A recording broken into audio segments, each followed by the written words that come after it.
Greetings and welcome to Your Greater Experience. For the next few segments, we'll be talking from the concept of winning. There was an interview conducted with seniors in their 90s, and they were asked a clear question. If they could live life over again, what would they do differently? Well, the first thing they responded as a group was that they would spend more time investing in relationships.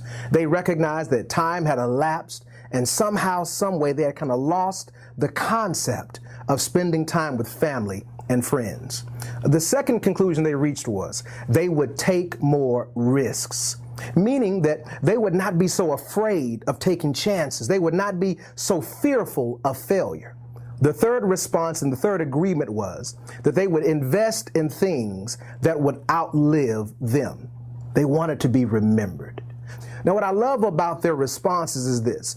As these seniors matured in their age, they actually became wiser. And when we look at life and winning, the reality is this. Getting older is something that we can't keep from doing, but getting wiser is something that we can keep from doing. So our challenge is to pursue wisdom in all things.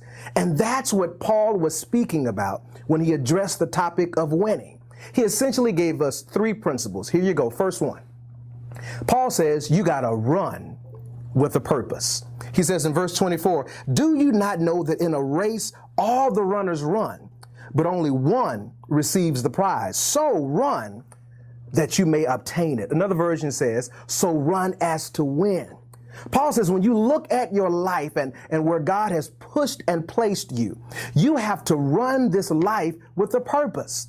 And that automatically helps us to understand that if you don't know your purpose, you can't run with the purpose. So as you run the race that God has marked out for you, take every step toward your destiny and run with the purpose. But then there's a challenge to running with the purpose that he develops in verse 25. He says, not just run with a purpose, but secondly, remove all hindrances. Look at the next verse, verse 25. He says, every athlete exercises self-control in all things.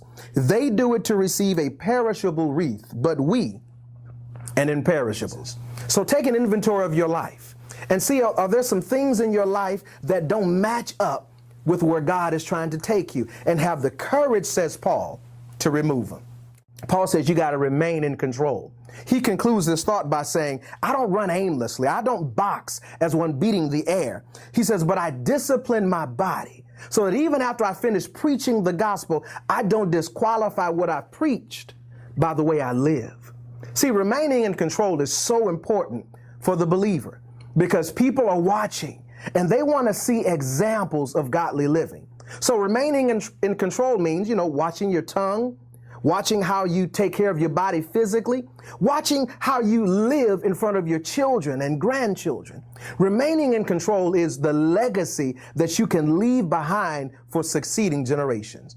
So winning in a nutshell, run with the purpose, remove all hindrances, and last but not least, remain in control. This is Paul's recipe for winning.